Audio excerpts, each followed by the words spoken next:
Heavy rain fell on Portland, Oregon, on the eve of a major holiday. It was late November in 1971. A man in a dark suit and a black raincoat walked into the airport. He carried only a simple black briefcase. He stepped up to the Northwest Orient Airlines counter and bought a one-way ticket to Seattle. He used cash. He gave the name Dan Cooper. He seemed like any other tired businessman heading home for Thanksgiving. The man settled into seat 18C near the back of the Boeing 727. He lit a cigarette and ordered a drink. He was quiet and polite. He wore a neat black tie with a pearl clip. Nothing about him stood out. He did not look nervous. He did not look angry. He just sat there, sipping his drink, waiting for the plane to lift off into the dark, stormy sky. A young flight attendant named Florence sat in the jump seat right behind him. Soon after takeoff, the man handed her a small folded note. Single men often gave young flight attendants their phone numbers back then. She thought it was just another flirtation. She dropped the note into her purse without reading it. The man leaned closer. He softly told her that she really should look at that piece of paper. Florence opened her purse and pulled out the note. The words were written in neat, careful letters. The message was terrifying. The man claimed he had a bomb in his briefcase. He asked her to sit beside him. To prove he was not joking, he cracked the briefcase open just enough for her to see inside. She saw red wires, a large battery, and thick red sticks. The threat was absolutely real. The quiet passenger then laid out his audacious plan. He wanted $200,000 in cash. He also demanded 4 parachutes. He wanted everything ready when the plane landed in Seattle. If anyone tried to trick him, he would blow up the plane. Florence walked slowly to the front of the cabin to tell the pilot. She kept her face completely calm to avoid starting a panic among the other travelers. A strange, silent terror took hold in the front of the plane. The pilots knew they held the lives of 36 innocent people in their hands. The passengers in the main cabin had no idea they were part of a skyjacking. They were told the plane was just circling Seattle because of a minor mechanical issue. They sat drinking coffee and reading magazines, completely unaware that a bomb sat just feet away. Down on the ground, the FBI scrambled into action. Agents raced across Seattle to gather the massive sum of money. They had to visit several banks to find enough $20 bills to meet the demand. They brought in experts to quickly photograph the bills and record every single serial number. They also rushed to find 4 working parachutes from a local skydiving school. Time was running out, and the storm above was getting worse. The pilots finally brought the aircraft down on the wet runway. The man stayed true to his word. Once the thick bags of cash and the heavy parachutes were brought on board, he let all the passengers go. He even let most of the flight crew leave. The massive ransom was now in his hands. He was alone in the back of the empty cabin, holding all the cards. The skyjacker then gave his next set of orders. He told the pilot to take off again and fly south toward Mexico. He demanded the plane fly very low, under 10,000 feet. He wanted the landing gear left down and the wing flaps set at a specific angle. This would force the huge jet to fly incredibly slowly. He also ordered the remaining crew to lock themselves inside the cockpit and stay there. Somewhere over the thick, dark forests of Washington state, a warning light flashed in the cockpit. The rear door of the plane had been opened. The heavy back stairs had been lowered right into the roaring wind. The pilots felt the giant jet bounce upward as the air pressure changed. The man had strapped the heavy bags of cash to his body. He put on a parachute and stepped out into the freezing night. Investigating the daring escape became an absolute nightmare for the police. When the plane finally landed safely in Nevada, the back cabin was completely empty. The FBI quickly launched one of the biggest search missions in history. Helicopters chopped through the sky, shining bright lights down on the endless trees.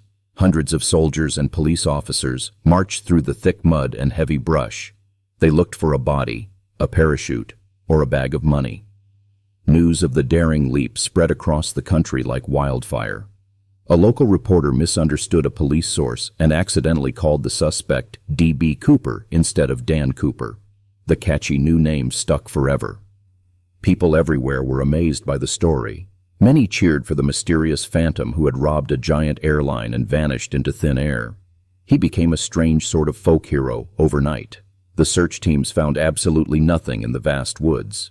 The only clues left behind were still on the plane. The mystery man had left his black clip-on tie resting on his seat. He also left 2 of the 4 parachutes behind. The FBI carefully lifted fingerprints from the drink glass he had used. They brought in sketch artists to draw his face based on the sharp memories of the flight crew. That cheap black tie became the center of the massive hunt. Years later, scientists looked at the tie under powerful microscopes. They found tiny specks of rare metals and strange chemicals hidden in the fabric. These tiny clues suggested the man might have worked in a very specific type of factory, perhaps building airplanes or chemical plants. But even with these tiny hints, the man's true identity stayed hidden in the shadows.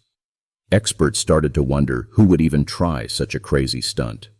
Stepping out of a fast-moving jet into a freezing winter storm is almost certain death. Some thought he must have been a highly trained military paratrooper. Others believed he was just a desperate man who had read too many adventure books. His calm behavior on the plane showed he was not crazy, but his final jump showed he had no fear of dying. The harsh reality of that freezing night made survival seem impossible. The man jumped into a brutal storm, wearing only a business suit and a light trench coat. The wind chill would have instantly frozen his skin. The heavy clouds hid the ground completely. He would not have known if he was falling toward a soft field, a jagged mountain, or a deep lake. Most experts believed the wild jump had killed him instantly. The giant case went cold for 9 long years. Then on a sunny day in 1980, a young boy was digging a fire pit on a sandy beach. This spot was called Tena Bar, resting right on the edge of the mighty Columbia River. The boy's shovel hit something strange, buried in the wet sand. He pulled up 3 thick, rotting bundles of $20 bills. The edges of the paper were crumbling away. The police rushed the muddy cash to the crime lab. The total amount was exactly $5,800. The agents carefully checked the faded numbers printed on the old bills. They were a perfect match. This was definitely part of the missing ransom money. It was the very first piece of real evidence found outside the airplane. The discovery completely shocked the world and brought the dead case back to life. The buried money only created more confusing questions. The bundles were still held together by old rubber bands, which meant they had not floated loosely down the river.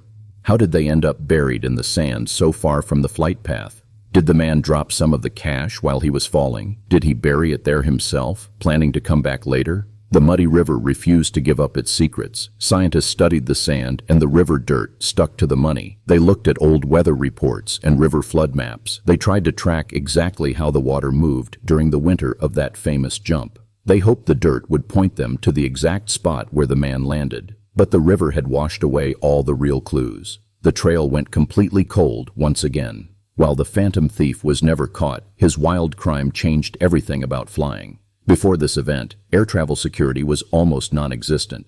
People could walk right up to a gate without anyone checking their bags. You did not even need an ID to buy a ticket. The idea that someone could just carry a bomb onto a crowded jet terrified the government. The rules of the sky had to change immediately. Airports across the entire world quickly installed huge metal detectors. Every single passenger now had to open their bags for inspection before getting on a plane.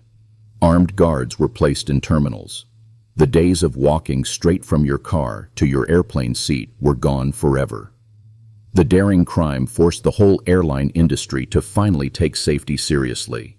A single man in a suit had permanently changed how the world traveled. The giant airplane company also had to fix their popular jet. They had to make sure no one could ever open the back stairs during a flight again. Engineers invented a small, simple metal lock that sat on the outside of the door. When the plane was flying, the rushing wind would push the lock closed. They named this clever little invention the Cooper vane. It was a permanent reminder of the phantom skyjacker. The human cost of that dark night lingered for decades. The young flight attendant who carried the terrifying note never forgot the fear she felt. The pilots who safely flew the giant jet under such extreme stress carried those memories forever. They had looked pure danger in the eye and kept everyone safe. They were the true heroes of the story, even if the world only remembered the name of the man who jumped. After 45 years of chasing ghosts, the FBI finally closed the massive file. They had investigated over 1,000 different suspects. They had chased down every single tip and rumor, but they never found the man. They never found the rest of the money. The phantom who stepped out of a flying airplane into the freezing dark simply vanished without a trace. The legend of the sky remains the greatest unsolved mystery in the history of flight.